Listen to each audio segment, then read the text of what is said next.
ठीक है बच्चों, यहाँ पे लिखा हुआ है कि 10x belongs to a minus B if and only if x belongs to a and x belongs to b। यहाँ पे और नहीं है, ऐसा नहीं बोलेंगे x a का एलिमेंट होगा या x b का एलिमेंट नहीं होगा, ये सेंसलेस हो जाएगा। हम क्या बोलेंगे कि x a का एलिमेंट होगा एंड x b का एलिमेंट नहीं होगा, तब जाके x जो होगा ना वो a माइनस बी का एलिमेंट होगा। ठीक है, अब इसको वेन डायग्राम में हम कैसे लिखेंगे, हमने यहाँ पे देखो एक ए को यहाँ पे हमने क्या दिखाया, बी सेट के अंदर है, इसका मतलब ए बी का सबसेट है। ठीक है, तो अब अगर ए माइनस बी करोगे तो हमें क्या मिलेगा, अगर ए बी का सबसेट है तो तुम एक बात देखो कि अगर तुमने बी ए में से बी के एलिमेंट को हटाया तो ए का तो सारा एलिमेंट हट जाएगा, ए का तो सारा एलिमेंट बच्चे हट जाएगा ना। क्यों? बिकॉज ए का तो हर एक एलिमेंट बी में प्रेजेंट है, बिकॉज ए बी का सबसेट है। तो ए माइनस बी करोगे तो अगर नहीं समझ में आ रहा है तो तुम ऐसे देखो, मान लो हमने एक सेट ए ले लिया 1 2, अगर एक सेट बी ले लिया हमने 1 2 3। अब अगर ए माइनस बी किया तो ए सेट में से बी सेट के सारे एलिमेंट को हटा दो तो ये दोनों हट जाएगा, तो हमें क्या मिल जाएगा, नल सेट, यही मिलेगा ना 5। तो यही बोला जा रहा है कि A minus B when A intersection B क्या होगा, हमारा ए माइनस बी 5 होगा। तो अगर मैं बोलूं कि ए में से तुम ये क्या करो, ए माइनस बी की शेडिंग करो, तो कुछ नहीं करोगे, ऐसे ही छोड़ दोगे। अब आ जाओ ए माइनस बी निकालना में, when B is the subset of A. अब अगर बी ए का सबसेट है, अब ए माइनस बी निकालना है। अब यहाँ पे क्या है, बी ए का सबसेट है, तो हमें करना क्या है कि ए में से बी के सारे एलिमेंट को हटा देने, जो बचेगा वो क्या हो जाएगा, ए माइनस बी। अब हमें क्या पता है कि बी जो सेट है वो ए सेट का सबसेट है, इसका मतलब ए सेट में से बी सेट का पूरा एलिमेंट हट जाएगा, सारा एलिमेंट हट जाएगा। तो उसको वेन डायग्राम में कैसे रिप्रेजेंट करेंगे, इस बी सेट की शेडिंग नहीं करेंगे, ये वाला जो रीजन होगा, बिकॉज इस रीजन में जो एलिमेंट होगा ना बच्चों, इस रीजन में जो एलिमेंट होगा वो ए में तो प्रेजेंट है बट बी में प्रेजेंट नहीं है, तो वो किस में प्रेजेंट हो गया, ए माइनस बी में। अब आ जाओ यहाँ पे ए और बी क्या हमारा, ये दोनों ज्वाइंट सेट है, ए बी का सबसेट नहीं है, बी ए का सबसेट नहीं है, कोई भी एक दूसरे का सबसेट नहीं है। अब अगर मैं बोलूं कि ए माइनस बी की शेडिंग करो, तो ए माइनस बी की शेडिंग करने का मतलब है कि हमें उस पोर्शन की शेडिंग करनी है जो ए में प्रेजेंट हो बट बी में ना हो। तो ये रीजन देखो बच्चों, ये जो रीजन है ना, ये सिर्फ ए में है, ओनली ए, ये बी में नहीं है। इस रीजन को हमें हटा देना है, बिकॉज ये जो रीजन है ये बी में भी है, तो ए माइनस बी में हमें क्या करना है, उस एलिमेंट को हटा देना है, बी के उस एलिमेंट को हटा देना है जो ए में प्रेजेंट हो। तो इसी रीजन में ना, इस रीजन में जो एलिमेंट होगा वो तो बी का भी एलिमेंट होगा, ए का भी एलिमेंट होगा, तो इस रीजन को हमें हटा देना है। ये जो एलिमेंट बच गया ये क्या हो गया, ये ए माइनस बी का शेडिंग हो गया। ठीक है, इसी तरह से ये बी माइनस ए का शेडिंग हो गया। इस केस में क्या है, ए माइनस बी की शेडिंग, ए और बी एक दूसरे का सबसेट नहीं है, इधर भी नहीं है। अब अगर मैंने बोला फिफ्थ में ए और बी हमारा डिसजॉइंट सेट है, अब मैंने बोला ए माइनस बी का शेडिंग करो, और हमें पता है कि बी का कोई भी एलिमेंट ए में प्रेजेंट नहीं है। अब मैंने बोला ए माइनस बी की शेडिंग करो, तो पूरा सेट ए आ जाएगा। क्यों आ जाएगा, बिकॉज ए सेट का कोई भी एलिमेंट नहीं हटेगा। क्यों नहीं हटेगा, बिकॉज ए सेट का कोई भी एलिमेंट बी सेट में प्रेजेंट नहीं है, तो नहीं हटेगा, तो पूरा सेट ए की शेडिंग हो गई, ये बी माइनस ए की शेडिंग हो गई। ठीक है, ये क्लियर होना चाहिए। अब बच्चों आ जाओ, यहाँ पे हमारे पास फर्स्ट में क्या है, let A is equal to 1 3 5 6 7 और ये बी सेट दे रखा है, तो बोला ए माइनस बी निकालो एंड बी माइनस ए निकालो। तो ए माइनस बी हम कैसे निकालेंगे, ए माइनस बी, ये ए लिखा ये बी लिखा, खोजा, इसमें खोजा कि कौन सा बी का एलिमेंट प्रेजेंट है, तो हमें एक 5 दिख गया, 5 को हटा दिया, फिर हमें क्या दिख गया 2 3 4 5, तो इसमें एक 5 दिखा, 5 को हटा दिया, और कौन सा एलिमेंट दिखा, 3 दिखा, 3 को हटा दिया, तो ये 3 हट गया, ये 5 हट गया, तो कौन सा बचा 1 6 7, तो ये हो गया ए माइनस बी। सिमिलरली हमने बी माइनस ए लिख लिया। अब मैं क्या बोल रहा हूं, in general A minus B और बी माइनस ए इक्वल नहीं होता है। मतलब क्या है, सेट ए और सेट बी कम्यूटेटिव नहीं होता है, वो कम्यूटेटिव नहीं होता है। इन जनरल हो भी सकता है, अगर तुम ए और बी सेट को इक्वल ले लोगे, दो इक्वल सेट ले लोगे, तो फिर ए माइनस बी और बी माइनस ए इक्वल आ जाएगा। अगर ए सेट और बी सेट तुमने इक्वल ले लिया, then A minus B is equal to B minus A, but in general A minus B is not equal to B minus A. ठीक है, that is A and B are not commutative under difference difference के under commutative नहीं होता है। A union B, B union A, ये commutative होता है। Union के अंडर ए और बी कॉम्यूटेटिव होता है, मीन्स तुम ए यूनियन बी निकालो या बी यूनियन ए निकालो, एक ही रिजल्ट मिलेगा। बट डिफरेंस के अंडर ये क्या होता है, ए और बी कॉम्यूटेटिव नहीं होता, means A minus B is not equal to B minus A in general. ठीक है, तो यहां नोट 1 में क्या बोला जा रहा है, A minus B is not equal to B minus A in general, hence difference of two set is not commutative. A minus B can be obtained by discarding the elements of B present in A and vice versa. A minus B, वही बात, A minus B हमें कैसे मिलेगा, B के element को discard कर दो, किस में से, सेट A में से B के एलिमेंट को डिस्कार्ड कर दो तो हमें A माइनस B मिल जाएगा। और अगर तुमने B सेट में से A के एलिमेंट को डिस्कार्ड कर दिया तो हमें फिर B माइनस A मिल जाएगा। ठीक है, अब बच्चों आ जाओ symmetric difference. Symmetric difference of two sets, ये क्या होता है, सबसे पहले हम सिमेट्रिक डिफरेंस को ए ऐसे डेल्टा बी लिखते हैं, इसको हम क्या बोलते हैं, A symmetric difference B. A symmetric difference B को क्या बोलते हैं, A minus B union B minus A. इसका जो ए सिमेट्रिक डिफरेंस बी है ना, इसका डेफिनेशन ये होता है, ए माइनस बी सेट और बी माइनस ए सेट का यूनियन ले लो तो वो ए सिमेट्रिक डिफरेंस बी आ जाएगा। इसको हम कैसे बोलेंगे, the set of all x such that x not belongs to A intersection B. ये क्या हुआ अभी समझ जाओगे। एक बात बताओ, यहां पहले वेन डायग्राम देखो, वेन डायग्राम में ये जो अभी बताया है, ये जो शेडिंग है ये किसकी शेडिंग है, यहां से लेके यहां तक किसकी शेडिंग है, ए माइनस बी की, और यहां से यहां तक किसकी शेडिंग है, ये बी माइनस ए की। तो ये टोटल किसकी शेडिंग है, ए सिमेट्रिक डिफरेंस बी की। क्यों, बिकॉज ए माइनस बी और बी माइनस ए दोनों को शेड कर दिया हमने। इसका क्या मतलब है, ये भी रीजन लिया एंड ये भी रीजन लिया है, दोनों का यूनियन लिया है। इसका मतलब कि ये एसिमेट्रिक डिफरेंस बी का शेडिंग है। अब अगर मैं तुम्हें ऐसे बोलूं कि एसिमेट्रिक डिफरेंस बी का कोई एलिमेंट अगर मैंने उठा लिया, किसका, एसिमेट्रिक डिफरेंस बी का अगर मैंने कोई भी एक एलिमेंट उठा लिया तो वो एलिमेंट उन दोनों का कॉमन नहीं हो सकता है, बिकॉज इस रीजन में सिर्फ ए प्रेजेंट है, इस रीजन में सिर्फ बी प्रेजेंट है। ये रीजन हमने छोड़ा है ना, तो इसमें तो कॉमन एलिमेंट है। तो अगर मैंने x बोला कि जो है एसिमेट्रिक b का सेट का एलिमेंट है, कौन, ये x जो एलिमेंट है ये एसिमेट्रिक b सेट का एलिमेंट है, तो तुम बोलोगे कि फिर जो x होगा वो a इंटरसेक्शन b का एलिमेंट नहीं होगा। ठीक है, यहां पे केस में क्या है, हमने एसिमेट्रिक डिफरेंस बी का हमने शेडिंग किया कब, व्हेन ए बी का सबसेट नहीं है, बी ए का सबसेट नहीं है। ठीक है, यहां पे हमने ए सिमेट्रिक डिफरेंस बी की शेडिंग की है कब, जब ए और बी डिसजॉइंट सेट है। तो ए सिमेट्रिक डिफरेंस बी तो क्या होता है, ए सिमेट्रिक डिफरेंस बी क्या होता है, A minus B union B minus A. अब हमें पता है ए माइनस बी क्या होगा, ए। क्यों, because A and B are disjoint, B का कोई भी एलिमेंट ए में नहीं है, तो बी ए सेट में से कोई भी एलिमेंट नहीं हटेगा तो सेट ए आ जाएगा।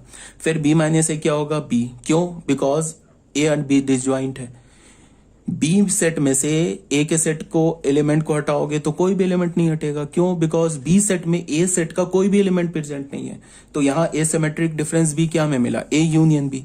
अब यहाँ पे ए यूनियन बी की शेडिंग कैसे करोगे, ए को भी पूरा शेड कर दिया, बी को भी पूरा शेड कर दिया, तो ये क्या हो गया, ए यूनियन बी का शेडिंग आ गया। तो इसको हम क्या बोलेंगे, ये ए सिमेट्रिक डिफरेंस बी का भी शेडिंग है। क्यों, because A symmetric difference B is equal to A union B. कब, जब ए और बी डिसजॉइंट सेट है तब की बात हो रही है। ठीक है, यहाँ पे इंटरसेक्शन बी फाई है। अब देख लो क्या बच्चों कि तुम बी जो सेट है ना वो ए सेट का सबसेट है, मतलब क्या है, बी सेट ए सेट के अंदर है। अब अगर तुमने ए सिमेट्रिक डिफरेंस बी लिया तो इसका क्या मतलब हो गया, A minus B union B minus A, ये तो डेफिनेशन है ना। ठीक है, अब सुनो, A minus B, B minus A तो फाई मिलेगा। क्यों, कि बी ए का सबसेट है, तो अगर बी सेट से तुम ए सेट के एलिमेंट को हटाओगे तो बी सेट के सारे एलिमेंट हट जाएंगे। क्यों, बिकॉज बी सेट के सारे एलिमेंट ए सेट में प्रेजेंट है। क्यों, because B is the subset of A. तो बी माइनस ए क्या मिल जाएगा हमें, फाई।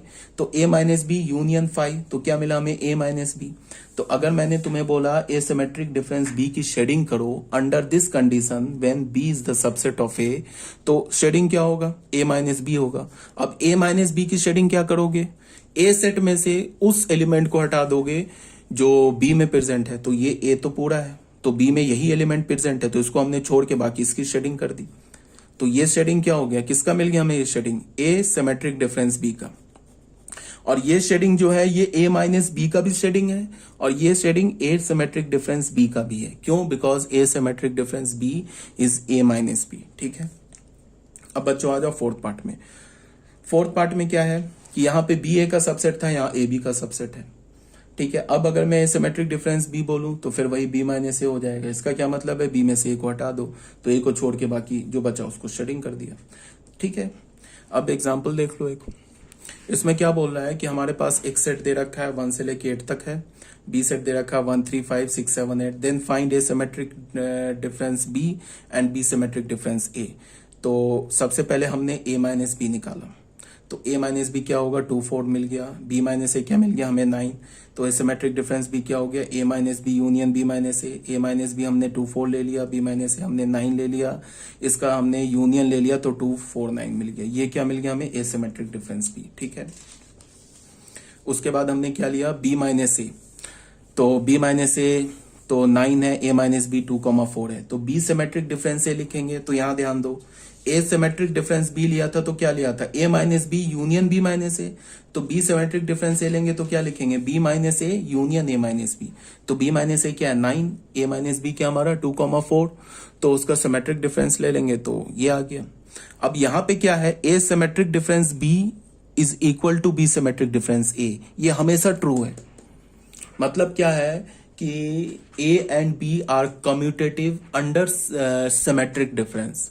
ए माइनस बी क्या होता है? कम्यूटेटिव नहीं होता है ना अंडर डिफरेंस। डिफरेंस के अंदर ए माइनस बी कम्यूटेटिव नहीं होता, बट सिमेट्रिक डिफरेंस के अंदर ए और बी कम्यूटेटिव होता है। ठीक है, इसका मतलब ए सिमेट्रिक डिफरेंस बी लिखो या बी सिमेट्रिक डिफरेंस ए लिखो, किसी भी ए और बी के लिए वो हमेशा सेम ही आएगा। अब आ जाओ बच्चों complement of set. Complement of set में क्या है?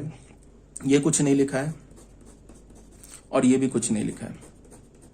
कंप्लीमेंट ऑफ सेट में क्या है? ए पे पावर एस सी लिखो या ए पे पावर डैश लिखो। इसको हम क्या बोलते हैं? S minus A. अब ये एस माइनस ए क्या है? एस क्या हमारा? यूनिवर्सल सेट माइनस ए। मतलब कि अगर मैं तुम्हें किसी भी सेट का कंप्लीमेंट बोलूं लिखने के लिए, तो उस सेट को तुम क्या करो कि यूनिवर्सल सेट से सब्ट्रैक्ट कर दो। अब हमारे पास यूनिवर्सल सेट क्या होता है? इन जनरल सबसे बड़ा यूनिवर्सल सेट रियल नंबर होता है। अभी तक जितने हम नंबर्स जानते हैं वो तो रियल नंबर के अंडर ही आते हैं ना। तो अगर मैंने बोला कि रैशनल नंबर का कंप्लीमेंट लो, तो इसका क्या मतलब हो गया कि रियल नंबर से रैशनल नंबर को हटा दो तो क्या बचेगा? Irrational number. अगर मैंने बोला कि इरैशनल नंबर का कंप्लीमेंट लो, इसका क्या मतलब है कि रियल नंबर से इरैशनल को हटा दो तो क्या बचेगा? Rational number. अगर मैंने बोला ना तुम्हें ऐसे क्यू कंप्लीमेंट, या इसको मैंने क्यू लिखा, इसका मतलब आर माइनस क्यू हटा दो। ये आर माइनस क्यू ये पूरा सेट क्या है? सेट ऑफ इरैशनल, ये rational number. Sorry, Q complement हटा दिया, Q complement R minus Q हटा दिया, तो आर माइनस क्यू हटा दिया। क्यू का कंप्लीमेंट लिया तो आर माइनस क्यू हटा दिया, तो आर माइनस क्यू क्या हमारा? Set of irrational number. अगर मैंने क्यू का कंप्लीमेंट ले लिया तो क्या मिल गया हमें? Irrational number. ठीक है, अगर मान लो कि ऐसे हमारे पास एस को अगर हमने क्या बोल दिया? नेचुरल नंबर बोल दिया। मतलब यूनिवर्सल सेट को अगर हमने नेचुरल नंबर मान लिया, या फिर यूनिवर्सल सेट को तुम होल नंबर मान लो, और एक हमने नेचुरल नंबर का सेट लिया। अभी हमने यूनिवर्सल सेट को क्या माना? Whole number. अब अगर मैंने बोला कि एन कंप्लीमेंट लिखो, तो एन कंप्लीमेंट क्या होगा? एस माइनस डब्ल्यू, सॉरी क्या मैं बोल रहा हूँ, हाँ एस माइनस एन, सॉरी क्या बोल रहा हूं मैं। एन कंप्लीमेंट लिखो तो एन कंप्लीमेंट क्या होगा? S minus N. एस क्या हमारा? W minus N. डब्ल्यू क्या? Whole number. होल नंबर से नेचुरल नंबर हटा दो, क्या बचेगा? सिर्फ 0। अब अगर मैं बोलूं कि एस कंप्लीमेंट लिखो, तो एस कंप्लीमेंट का मतलब क्या होगा? यूनिवर्सल सेट से यूनिवर्सल सेट को हटा दो तो वो 5 हो जाएगा। ए माइनस ए क्या होगा? 5 सेट होगा। ए सेट में से ए सेट के सारे एलिमेंट हटा दोगे तो क्या हो जाएगा? 5 सेट होगा। ठीक है, ये बात आ रही है समझ में? अब वेन डायग्राम में बच्चों देख लो, यहां इसको देख लो क्या लिखा है? एक्स अगर ए कंप्लीमेंट का एलिमेंट नहीं है तो इसका क्या मतलब है कि वो फिर ए का एलिमेंट है। नहीं है लिखा है यहां पे। जैसे मैंने तुम्हें ऐसे बोला, जैसे मान लो हमने क्यू कंप्लीमेंट क्या होता है? R minus Q. R minus Q क्या होता है? Set of irrational number. ये क्या होता है? Set of irrational number. ये रैशनल नंबर का सेट होता है। तो अगर मैंने बोला कि x जो है वो q कंप्लीमेंट का एलिमेंट नहीं है, मतलब x हमारा जो है इरेशनल नंबर नहीं है, तो इससे क्या पता चला कि x क्या होगा, फिर रैशनल नंबर होगा। x belongs to rational number. अगर q कंप्लीमेंट का नहीं है तो x रैशनल नंबर का एलिमेंट होगा। तो क्या होगा, यही बोला जा रहा है ना कि अगर x जो है वो a कंप्लीमेंट का एलिमेंट नहीं है तो फिर x क्या है, a का एलिमेंट। ठीक है, अब आ जाओ from Venn diagram. Venn diagram से आ जाओ। मान लो कि हमने ये एक रेक्टेंगल लिया, इसके अंदर एक सेट ए ले लिया। तो अगर मैं बोलूं कि ए कंप्लीमेंट की शेडिंग करो, तो ए कंप्लीमेंट का क्या मतलब है, पूरे यूनिवर्सल सेट से तुम ए सेट को हटा दो। तो ये तो पूरा यूनिवर्सल सेट है, उसमें से हमने ये ए सेट को हटा दिया, तो ये हमारा ए कंप्लीमेंट सेट की शेडिंग है। अब ये क्या है हमारा, ये ए और बी हमारा ओवरलैपिंग सेट है। अगर मैं बोलूं ए यूनियन बी कंप्लीमेंट की शेडिंग करो, तो हम क्या करेंगे, पूरे यूनिवर्सल सेट से ए यूनियन बी को हटा देंगे। ए यूनियन बी क्या हमारा, ये पूरा है ना, ये पूरा है ना ए यूनियन बी, तो इसको छोड़ के बाकी सब शेडिंग कर दिया। तो ये जो पूरा शेडिंग है ना, कंप्लीट शेडिंग, ये किसको रिप्रेजेंट कर रहा है, ए यूनियन बी कंप्लीमेंट को। अब मैं बोलूं ए इंटरसेक्शन बी कंप्लीमेंट की शेडिंग करो, तो इसका मतलब यूनिवर्सल से ये, सॉरी, ए इंटरसेक्शन बी को छोड़ के बाकी सबकी शेडिंग कर दो। क्यों, because A intersection B complement क्या होगा, यूनिवर्सल सेट से ए इंटरसेक्शन बी को हटा दो। तो ए इंटरसेक्शन बी को हमने छोड़ दिया और बाकी सबकी शेडिंग कर दी। देखो यहाँ छोड़ के बाकी सबकी शेडिंग कर दी। अब मैं बोल रहा हूं कि बी जो है ए का सबसेट है। अब मैं बोल रहा हूं ए इंटरसेक्शन बी कंप्लीमेंट की शेडिंग करो, तो उसका मतलब क्या है, ए इंटरसेक्शन बी क्या होगा, वो तो बी होगा ना। क्यों, because B is the subset of A. तो इसका मतलब कि अगर मैं बोलूं ए इंटरसेक्शन बी की शेडिंग करो, sorry, A intersection B complement की शेडिंग करो, इसका मतलब बी कंप्लीमेंट की शेडिंग करो।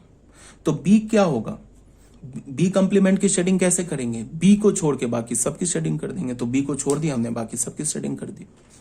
ठीक है,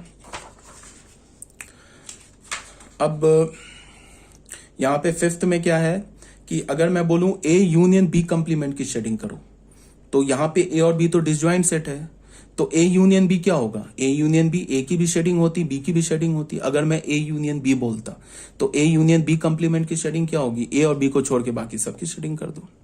अब अगर मैं बोलूं ए यूनियन बी कंप्लीमेंट की शेडिंग करो, यहां पे क्या है, जो बी है ना वो ए का सबसेट है, तो ये ए यूनियन बी क्या होगा बताओ, ए यूनियन बी क्या होगा, सुपर सेट।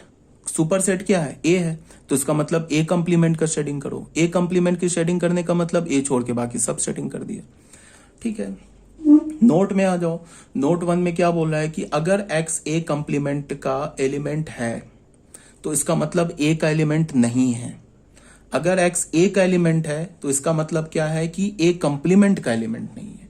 ये बहुत सिंपल सी बात है कि अगर मैं बोलूं कि x जो है वो q कंप्लीमेंट का एलिमेंट है, तो ये बोलेगा कि x जो होगा वो q का एलिमेंट नहीं होगा।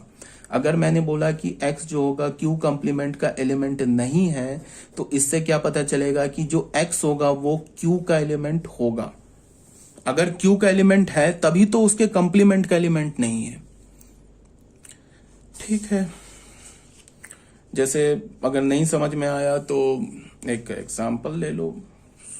मान लो 1 2 से लेके 10 तक ले लिया हमने, एक सेट ए ले लिया, ये क्या ले लिया 1 2 3 4 5 ले लिया। तो ए कंप्लीमेंट क्या होगा, s माइनस ए।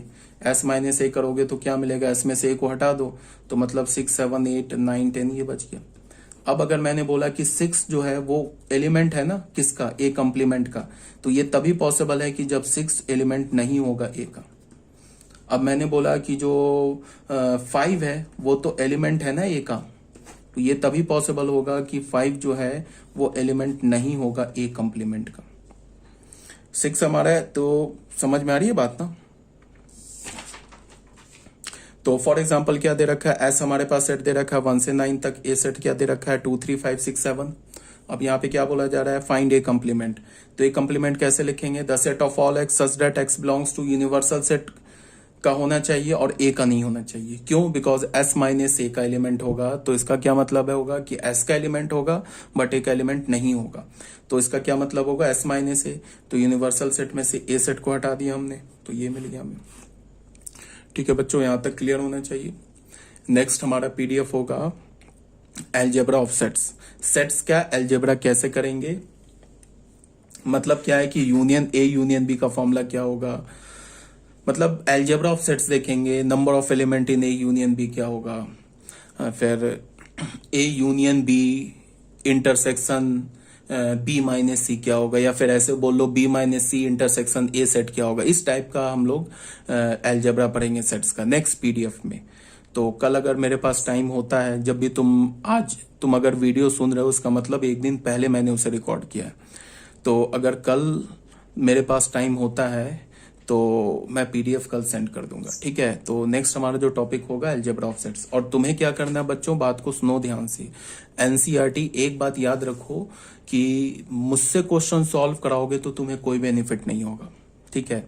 एनसीईआरटी बुक मेरी पूरी रटी हुई है, तुम क्वेश्चन बोलोगे मैं तुम्हें उसका आंसर बताऊंगा, ठीक है, बिना सॉल्व किए।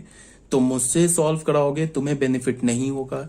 और अभी हमारा जब जैसे सेट ये चैप्टर कंप्लीट होगा तो मैं तुमसे बोलूंगा कि बताओ एनसीईआरटी के किस किस क्वेश्चन में प्रॉब्लम है। तुम जितने भी क्वेश्चन बताओगे उसका मैं सेपरेट वीडियो बना के तुम्हें सेंड कर दूंगा। तो तुम करो क्या कि एनसीईआरटी के एक्सरसाइज सॉल्व करते रहो, और सॉल्व करने के बाद अगर किसी भी क्वेश्चन में डाउट है तो या तो तुम मुझे सेंड कर दो व्हाट्सएप पे कि इस क्वेश्चन में मुझे डाउट है, ठीक है। तो या तो मैं उसे क्या करूंगा, जब हमारी ऑनलाइन क्लास होगी उसमें मैं तुम्हारा डाउट क्लियर कर दूंगा। अगर उसमें लगा कि नहीं ये क्वेश्चन पे वीडियो बनाना चाहिए तो मैं उसका सेपरेट वीडियो बना के तुम्हें सेंड कर दूंगा, ठीक है ना। तो एनसीईआरटी बुक तुम्हें सॉल्व करना है, उसके बाद तुम और कौन से बुक को सॉल्व करोगे वो अभी हम लोग जैसे जैसे आगे बढ़ेंगे ना चैप्टर में मैं बताता चलूंगा। तो अभी तुम्हें क्या करना है, एनसीईआरटी सॉल्व करना है।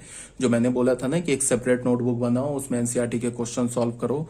तो उसी सेपरेट नोटबुक में तुम एनसीईआरटी के एक्सरसाइज 1.1 से लेके 1.2 1.3 एक एक एक्सरसाइज करो सॉल्व, और जो प्रीवियस एग्जाम्पल्स है उसे भी सॉल्व करो। और जो मैं तुम्हें पीडीएफ सेंड करता हूं उस पीडीएफ के लिए तुम एक अलग से नोटबुक बना लो। और जो मैं वीडियो भी है, वीडियो कह रहा हूं, जो क्वेश्चन सेंड करता हूं ना व्हाट्सएप पे, उस क्वेश्चन को भी तुम उसी पीडीएफ में लिखो। उससे पता है बेनिफिट क्या होगा कि जब लास्ट टाइम, देखो लास्ट टाइम क्या होता है कि जब तुम सब्जेक्ट वो तुम्हारा अरेंज होगा, तुमको अगर ये पता करना होगा कि सर ने क्या पढ़ाया था तो तुम उस नोटबुक में जाके देख लोगे। एनसीईआरटी का सॉल्यूशन देखना है तो वो उसके लिए तुम्हारे पास एक अलग से सेपरेट नोटबुक होगी, ठीक है। और अगर तुम किसी क्वेश्चन को प्रैक्टिस करते हो, प्रैक्टिस के लिए तुम्हारे पास एक सेपरेट नोटबुक होगी। अगर तुम्हें लगता है कि अच्छा ये तो क्वेश्चन मैंने प्रैक्टिस में सॉल्व किया था, अब उसका सॉल्यूशन नहीं याद आ रहा है, तो उसमें जाके देख लोगे। तो 3 नोटबुक बना लो, ठीक है। फिर ओके।